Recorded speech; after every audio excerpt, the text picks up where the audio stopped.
अस्सलाम वालेकुम नाजरीन, मैं हूं कुर्बान बलूच। नाज़रीन, मैंने कल जिक्र किया था कि खबर है पेट में और उगल नहीं पा रहा हूं, लेकिन फिर मैंने सोचा कि खबर हो और नाजरीन के साथ शेयर न की जाए, ये प्रोफेशनल बदयानती है। तो नाजरीन, खबर ये है कि केनाल्स इशू पर 2 माह की मोहलत मांगी गई है। 2 माह के दौरान जो काम रुकने का खर्चा है, वो खर्चा भी वही पार्टीज भरेंगी जो काम रुकवा रही हैं। तो आप समझ गए होंगे, हम बात कर रहे हैं वही मुतनाज़ा केनाल से।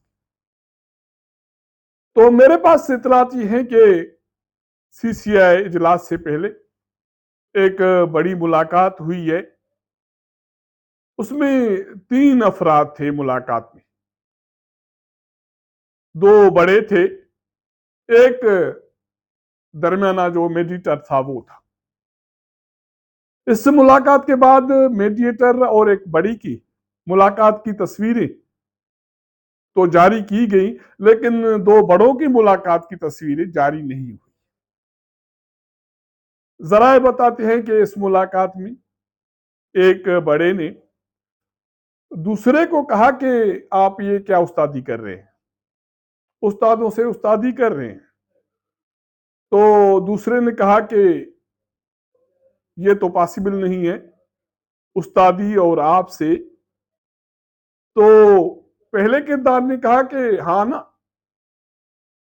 कमिटमेंट की, सारी चीजें तय की और ये सारा कुछ हो रहा है, अकॉर्डिंग टू कमिटमेंट हो रही है। उसके बाद आपके लोग, आपकी जमात वाले जाके डंडी मारते हैं और कहते हैं कि हमने तो कुछ किया नहीं, हमें तो पता ही नहीं है, हमारे साथ जुल्म है और ये हम करने नहीं देंगे, हम वो करने नहीं देंगे। तो दूसरे किरदार ने कहा कि बिल्कुल, इसमें थोड़ी सी मिसमैनेजमेंट हो गई है। वो इसलिए कि आपको पता है कि मैं मुश्किल दिनों से गुजरा हूं, अब ठीक हो गया हूं, अब सिर्फ 2 माह की मोहलत दें, उसके बाद इस पे काम फटाफट चल पड़ेगा। तो पूछा गया कि 2 माह क्या करेंगे, तो कहा गया कि 2 माह में इत्तेफाक राय पैदा करेंगे। और न सिर्फ इत्तेफाक राय पैदा करेंगे, इस 2 माह में जिस मंसूबों पर काम रुकेगा उसके जो अखराजात हैं वो भी हम भरेंगे। और दूसरा किरदार अभी भी अपने इस मौकूफ पे कायम है कि ये स्ट्रेटेजिक मंसूबे हैं, ये बनने चाहिए, ये तामीर होने चाहिए, इसके अलावा तरक्की मुमकिन नहीं है। तो पहले किरदार ने वाज़ेह मौक़िफ़ अख्तियार किया कि मामला सिर्फ ये नहीं है कि केनाल मंसूबों पर काम रुक रहा है और हम प्रेशर में आकर ये काम रुकवा रहे हैं, लेकिन इन मंसूबों से जुड़े जो भी मंसूबे हैं वो इस काम से मुतासिर होंगे। जरा बताते हैं कि पहला किरदार जो इन सब चीजों को देख रहा है, पुश कर रहा है, चलवा रहा है, उनका ये कहना है कि SIFC हो, ग्रीन इनिशिएटिव पाकिस्तान हो, कारपोरेट फार्मिंग हो, मैदनियातों के हवाले से जो एक्सप्लोरेशन के मंसूबे हों जिन पर सूबाई असेंबलियों से अब कानून साजी हो रही है, ये सारे मंसूबे एक चेन है। अगर हम एक मंसूबे से भी पीछे हटेंगे तो ये चेन टूट जाएगी, तो सारे काम हमारे मुतासिर।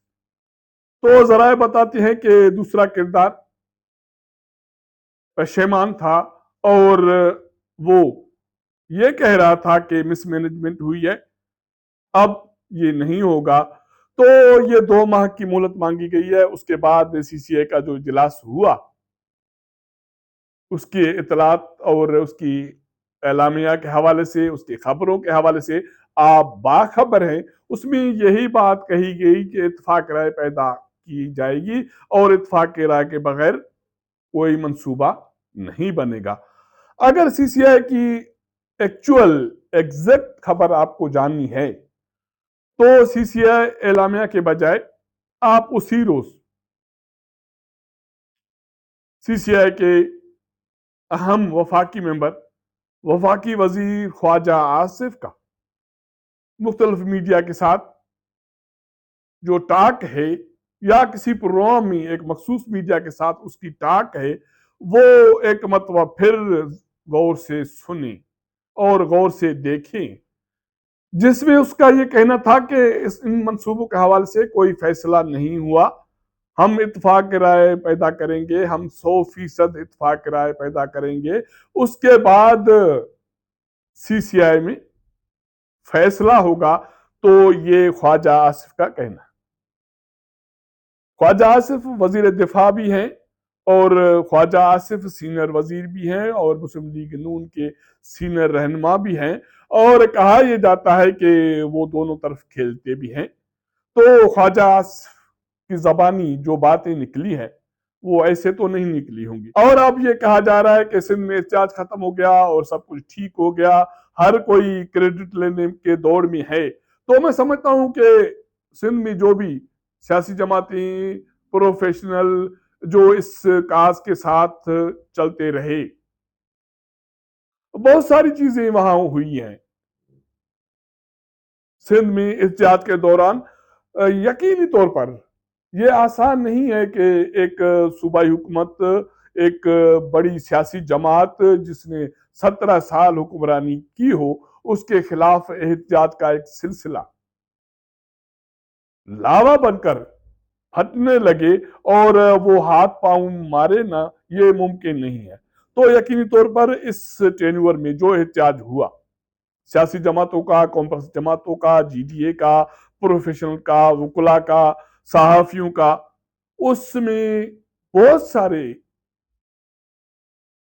जो गेम प्लान थे वो इस्तेमाल किए गए ताकि इसको डिवाइड किया जाए, इसको कमजोर किया जाए और इसके अपने मनमानी फायदे हासिल किए जाएं। और ये चीजें किसी हद तक हासिल भी की गई टारगेट्स, और किसी हद तक ये टारगेट्स अवामी रद्द-ए-अमल की वजह से, अवामी जज्बे की वजह से वो हुकूमत, सूबाई हुकूमत हासिल न कर सकी। तो इसलिए इस हवाले से गुरेज करना चाहिए कि क्रेडिट लेना मकसद हो। मैं समझता हूं कि सियासी काज मकसद होना चाहिए, सिंध का अवाम हो, बलूचिस्तान का अवाम हो, पंजाब का, केपीके का। ये समझ लेने की जरूरत है कि आपका मुकद्दर आपके हाथ में है, आप ही अपने जो हुकूक हैं हासिल कर सकते हैं, वो अभी हासिल करें, आगे जाके हासिल करें, न करें इसी तरह आराम सुकून से बैठे रहें, मोहताज रहें, इसका दारो मदार आप पर है। कोई आपको आपके मदद के बगैर, आपके अज़म के बगैर आपके हुकूक आपको नहीं दिलवा सकता। लेकिन इसके लिए एक चीज और जरूरी है, वो ये चीज जरूरी है कि कोई प्रोफेशनल भी इदारा, शख्स, कोई इंस्टीट्यूशन आपको ये हक नहीं दिलवा सकता मां सवाए सियासी फोर्सेस के, सियासी रहनुमाई के, सियासी क्यादत के। ये आपके हुकूक की जंग लंबी जंग है। ये सिर्फ सियासी जदोजहद के जरिए, सियासी इंस्टीट्यूशन के जरिए, क्यादत के जरिए, तंजीमों के जरिए आप हासिल कर सकते हैं। कोई प्रोफेशनल इदारा, कोई प्रोफेशनल शख्स ये आपको लंबे अरसे तक जदोजहद करके दिलवा नहीं सकता। ये मेरा मानना है। अगर मेरा ये व्लॉग आपको पसंद आए तो अपने दोस्तों के साथ जरूर शेयर कीजिएगा, अपना फीडबैक दीजिएगा। आपके साथ मुलाकात करेंगे अगले प्रोग्राम में, तब तक इजाजत दीजिएगा। अल्लाह हाफिज।